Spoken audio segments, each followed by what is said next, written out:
आज हम लोग सीखने वाले हैं ट्रिग्नोमेट्री, मतलब त्रिकोणमिति। ट्रिग्नोमेट्री लग रहा है कि दो वर्ड से मिलकर के बना है। कौन कौन? ट्रिगोनो और मेट्री। ट्रिगोनो है जो कि एक दूसरे वर्ड से आया है और उसका वर्ड का नाम क्या है? ट्रिगोनन।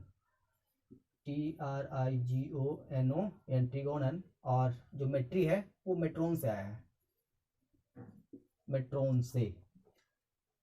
ट्रिगोनन का मतलब हो गया ट्रायंगल। क्या? ट्रायंगल। और मेट्रोन जो वर्ड है उसका मतलब क्या हुआ? मेजरमेंट। ट्रायंगल का मेजरमेंट। अब ट्रायंगल में होता क्या क्या है? क्या क्या होता है ट्रायंगल में? ट्रायंगल कैसे बनते हैं? कैसे बनते हैं? कैसे बनते हैं triangle? Side and angle. Triangle का मतलब साइड और एंगल मिल करके क्या बन गया? ट्रायंगल। मेजरमेंट का मतलब मापना। मतलब ट्रायंगल में क्या चीज मेजर करने का रहेगा? या तो साइड मेजर करने का रहेगा या तो एंगल। तो ट्रिग्नोमेट्री का मतलब क्या हुआ? ट्रिग्नोमेट्री का डिफिनीशन क्या हुआ? यदि कोई पूछेगा ट्रिग्नोमेट्री का डिफिनीशन क्या हुआ तो क्या कहोगे? Measurement of side and angle. पूरे ट्रिग्नोमेट्री चैप्टर में मेजरमेंट रहेगा या तो साइड का या तो एंगल का। कहीं भी जितना भी क्वेश्चन रहेगा उसमें निकालने का रहेगा, या तो साइड का वैल्यू पूछेगा या तो एंगल का वैल्यू पूछेगा, पूरे त्रिकोणमिति में। समझिएगा। अब जो कि साइड को हम लोग मेजर किस चीज में करते हैं और एंगल को मेजर किस चीज में करते हैं? किस चीज मेजर करते हैं? साइड को। साइड का मतलब क्या हुआ? लेंथ। लेंथ का मतलब हम लोग किस चीज मेजर करते हैं? मीटर में, सेंटीमीटर में, मिलीमीटर में या किलोमीटर में मेजर कर सकते हैं, ज्यादा बड़ा रहेगा तो। एंगल को हम लोग किस चीज मेजर करते हैं? किस यूनिट में मेजर करते हैं? मतलब डिग्री। पहला क्या? डिग्री। दूसरा क्या? रेडियन। फिर ग्रेड भी आता है, वो भी एंगल मेजर करने का एक यूनिट है। उसके साथ उसके बाद मिनट आता है, फिर सेकंड आता है, इस प्रकार से। और सभी के बीच में रिलेशन भी एक दूसरे के बीच में, जैसे मीटर और सेंटीमीटर के बीच में रिलेशन है कि नहीं है? क्या रिलेशन है? 1 मीटर बराबर 100 सेंटीमीटर। इस प्रकार से हम लोग बहुत सारे रिलेशन जानते हैं। एंगल में भी वही बात है, डिग्री, रेडियन और ग्रेड के बीच में भी कुछ ना कुछ रिलेशन है। और वो रिलेशन क्या है? पाई रेडियन बराबर 180 डिग्री। मतलब रेडियन और डिग्री के बीच में जो रिलेशन है वो क्या है? पाई रेडियन बराबर 180 डिग्री बराबर कितना? 100 ग्रेड, 100 ग्रेड। पाई रेडियन बराबर 180 डिग्री बराबर 100 ग्रेड। इसी प्रकार से फिर जो कि मिनट और सेकंड है, जो एंगल है डिग्री या रेडियन है या जो ग्रेड है, उसका छोटा यूनिट है। जैसे कि मीटर का छोटा यूनिट क्या हुआ? सेंटीमीटर। फिर इससे भी छोटा क्या हुआ? मिलीमीटर हुआ। उसी प्रकार से डिग्री, रेडियन और ग्रेड का भी जो छोटा यूनिट है वो क्या है? मिनट और सेकंड। जैसे कि 1 डिग्री बराबर पूछेगा, 1 डिग्री बराबर तो 60 मिनट। ऊपर में एक छोटा सा डॉट लिखा हुआ है, एक डैश लिखा हुआ है, इसका मतलब मिनट। और फिर उसी प्रकार से 60 मिनट बराबर, सॉरी 1 मिनट बराबर क्या होगा? 60 सेकेंड होगा। वो टाइम वाला सेकेंड नहीं समझना है, यहाँ पर एंगल मेजर करने वाला चल रहा है। इसको पढ़ेंगे 1 मिनट बराबर 60 सेकेंड। 2 बार ऐसे लिखा हो तो ये 11 नहीं है, ये डबल डैश है, डबल डैश है। तो इसको हम लोग क्या पढ़ते हैं? 60 सेकेंड। 1 डिग्री बराबर 60 मिनट और 1 मिनट बराबर 60 सेकेंड। ट्रिग्नोमेट्री में जितना भी पढ़ना है, सब जो रिलेशन पढ़ने हैं, जितने भी फंक्शन पढ़ने हैं ट्रिग्नोमेट्री के, 6 जनरली होते हैं ट्रिग्नोमेट्रिकल फंक्शन, या उसको हम लोग ट्रिग्नोमेट्रिकल रेशियो भी कहते हैं। Sine, cos, tan, cot, cosec, sec, cot. ये छेवों के छेवों क्या है? ट्रिग्नोमेट्रिकल फंक्शन है, ट्रिग्नोमेट्रिकल रेशियो है। इसी के बारे में पढ़ना है। और जो भी हम लोग पढ़ेंगे वो सिर्फ और सिर्फ राइट एंगल ट्रायंगल के लिए रहेगा, मतलब समकोण त्रिभुज के लिए। देखते हैं आगे। त्रिकोणमिति में जो भी हम लोग को पढ़ना है वो समकोण त्रिभुज के बारे में पढ़ना है। Right angle triangle.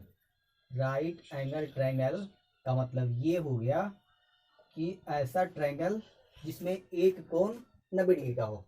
यहाँ पर हम लोग नाम देते हैं ए बी सी, और इस ए बी सी में जो कोण बी है वो क्या है 90 डिग्री है। जो कोण है बी है वो क्या है 90 डिग्री है। जो एंगल सी है इसको हम लोग थीटा मान लेते हैं। तो जहाँ पर हम लोग थीटा मानते हैं उसके सामने वाला जो साइड होगा वो क्या होगा परपेंडिकुलर होगा। क्या होगा परपेंडिकुलर। और ये जो नीचे वाला होगा वो बेस कहलाएगा और ये हाइपोटेनस कहलाएगा। क्या कहलाएगा हाइपोटेनस। यहाँ पर जो कि पाइथागोरस प्रमेय पता होगा कि पाइथागोरस प्रमेय में क्या बोला गया था कि जो दोनों छोटी भुजा है उसका स्क्वायर क्या होने वाली है बड़ी भुजा के स्क्वायर के बराबर होने वाली है। मतलब परपेंडिकुलर का स्क्वायर प्लस बेस का स्क्वायर बराबर क्या चीज का स्क्वायर हाइपोटेनस का स्क्वायर। परपेंडिकुलर का स्क्वायर ये वाला हो गया, परपेंडिकुलर ये, बेस ये वाला, और हाइपोटेनस ये जो तिरछा इस प्रकार से खड़ा है वो वाला। यही है जो कि पाइथागोरस प्रमेय है और इसको याद रखना क्या है बहुत जरूरी है। अब जो कि ट्रिग्नोमेट्रिकल रेशियो जितने भी हैं या जिसको हम लोग ट्रिग्नोमेट्रिकल फंक्शन कहते हैं वो कितने हैं 6 होते हैं। उसमें सबसे पहला क्या होता है साइन थीटा होता है। साइन थीटा का फॉर्मूला क्या होता है परपेंडिकुलर बाई हाइपोटेनस, याद रखना पड़ेगा कॉस थीटा। कॉस थीटा बराबर क्या होता है base by hypotenuse, B by H का मतलब बेस बाई हाइपोटेनस।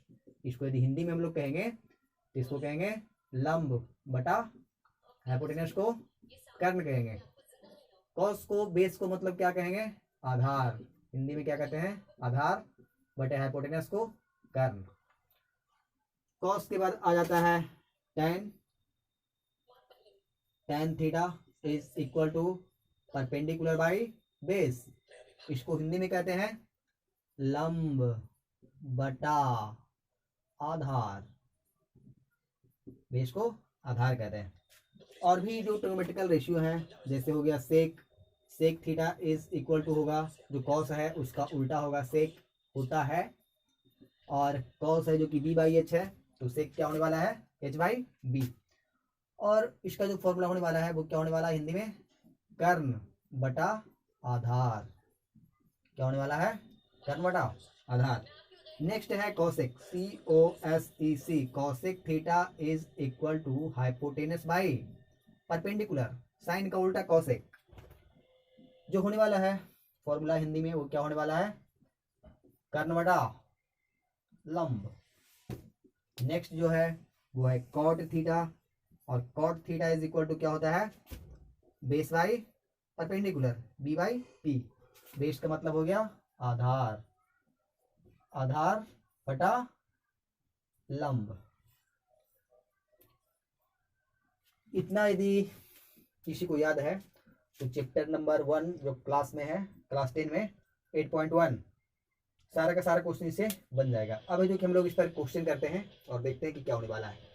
इस ट्रायंगल में थोड़ा सा ये भी समझना है कि यदि थीटा यहाँ पर ये लिया गया है एंगल सी, यदि थीटा लिया गया है तो आधार ये वाला साइड हो जाएगा और इसके थीटा के सामने वाला एंगल है जो कि परपेंडिकुलर होगा। यदि हम लोग इसको मान ले थीटा एंगल ए को, यदि एंगल ए को हम लोग यदि थीटा मानते हैं तब है जो कि परपेंडिकुलर का काम इसके सामने वाला साइड ये वाला करेगा और बेस का काम ये, हाइपोटेनस बदलने वाला नहीं है, हाइपोटेनस 10 का 10 रहने वाला है। अब इससे आधारित हम लोग कुछ क्वेश्चन करते हैं 8.1। क्वेश्चन नंबर 1 है एक्सरसाइज 8.1। एक ट्रायंगल एबीसी है जिसका कोण बी है समकोण है और एबी का जो लेंथ है वो 24 सेंटीमीटर है और बीसी का लेंथ 7 सेंटीमीटर है। तो कह रहा है कि इन सब का मान ज्ञात करने के लिए sign A cos A sign सी और कॉस सी। यहाँ पर देखो एक ट्रायंगल है जो कि राइट एंगल ट्रायंगल है, इसमें जो बी है वो हमने समकोण लिया है जैसा कि क्वेश्चन में कहा है। उसके बाद किसी को भी ए बोल दो और किसी को सी बोल दो, उससे कोई दिक्कत नहीं है। यहाँ पर हमने इसको ए कहा है और इसको सी कहा है।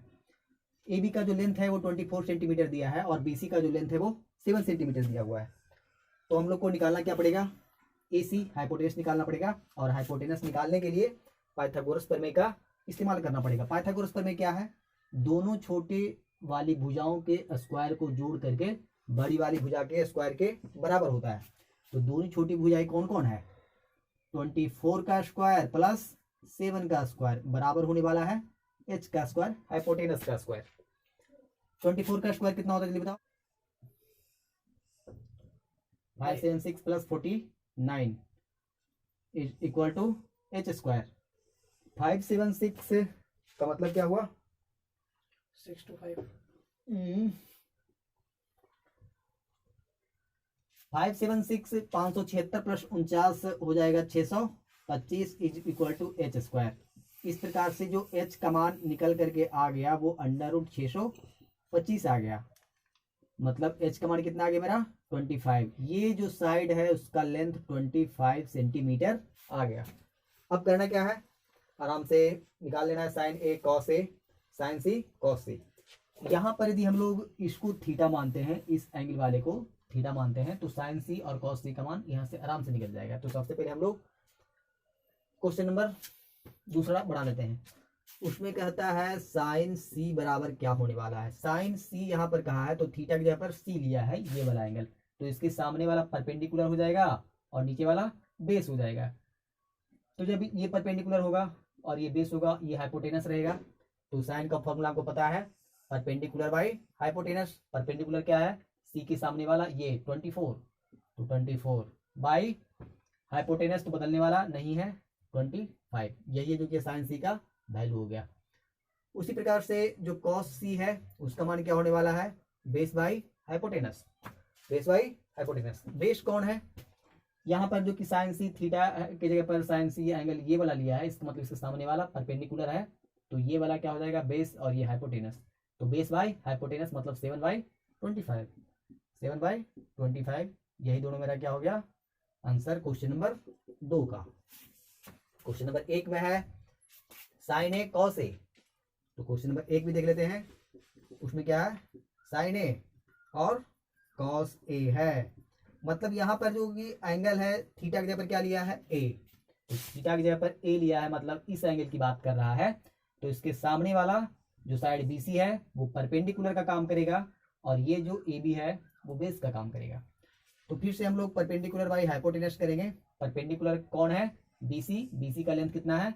7, और जो हाइपोटेनस है वो तो बदलने वाला नहीं है। फिर उसी प्रकार से कॉस का वैल्यू क्या होता है? Base by hypotenuse. तो बेस कितना है? इसके सामने वाला साइड हो गया ये परपेंडिकुलर, तो कंफर्म है कि जो ए बी है वो क्या हो जाएगा? बेस, और ये क्या हो जाएगा? हाइपोटेनस। तो बेस क्या हो जाएगा? 24 बाई हाइपोटेनस क्या होने वाला है? 25। यही, और ये भी क्या हो गया? क्वेश्चन नंबर 1 का आंसर। क्वेश्चन नंबर 2 देखते हैं।